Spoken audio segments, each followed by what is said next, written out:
Good afternoon, CFM. This is Coach Matt with our second day of deload week workout. Let's begin with a 3-minute warm-up pace cardio bout before we start the rest of the warm-up. Then 2 rounds through the following sequence. Get 5 duck walk steps on each leg.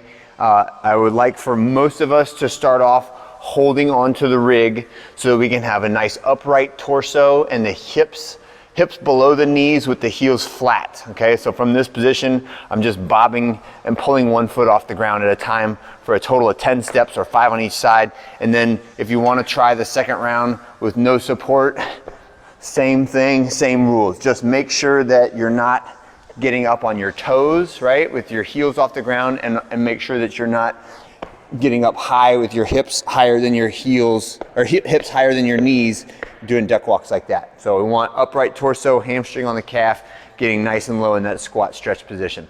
Next, we're gonna do some kettlebell drop catches. So this is just working on the reaction of the grip, waking up the grip muscles. So I'm just gonna pull the kettlebell up, drop, and catch it. Kettlebell up, drop, and catch it. Okay, so I'm just releasing it from my grip and then grabbing it again. Okay, and you don't have to go high, you can start off low, but make sure that you fully release the kettlebell and then grab it again before it hits the ground. And obviously this should be done with a light weight, like 10, 15, 20, 25 pounds, and you can start from like down low if you're worried about dropping it, okay? But the point is to have your grip respond to that like loss of control, regain control, and arrest the motion on the way down, okay?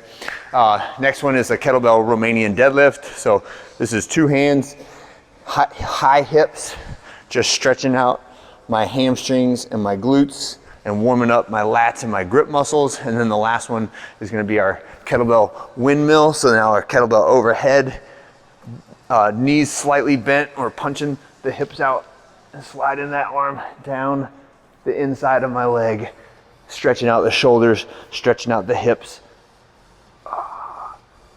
like so.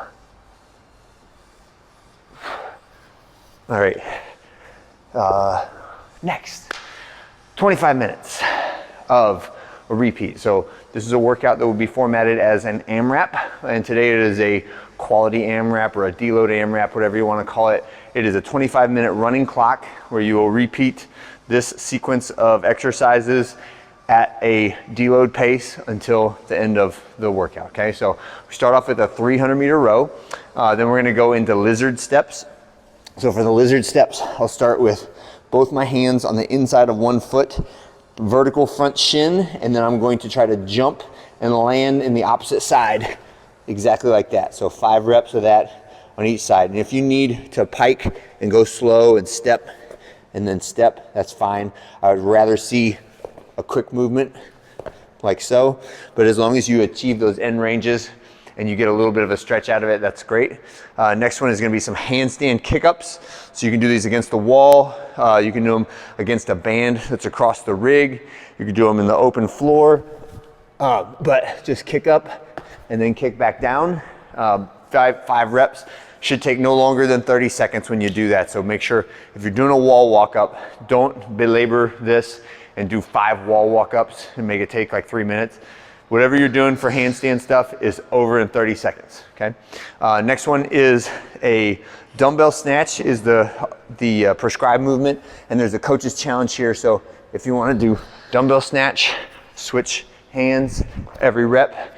The coach's challenge is a kettlebell snatch, which is a little bit more complicated movement, has a little more finesse to it, but it's an equally beneficial movement. Just make sure if you're doing the kettlebell snatch that you have good enough technique that you don't smash that kettlebell down on the backside of your forearm on the way up, okay? The kettlebell snatches, you can do all reps with the same arm and then switch to the opposite arm. If you're doing dumbbell snatches, then I'd like for you to alternate hands every rep. And on the dumbbell snatch, the weight is a 50 or a 35. On the kettlebell snatch, the weight is a 53 or a 35. And then the last thing is our farmer's carry. So half your weight or double your weight from your kettlebell snatch or dumbbell snatch, just holding those kettlebells at the side, or if you have a dumbbell, have another dumbbell. Good posture, so chin tucked, elbows over the shoulders, and we're just walking down and back 2 times in the room, okay? And that is it for today. Repeat that sequence for 25 minutes at a deload pace. Have a great one. I'll see you on Wednesday.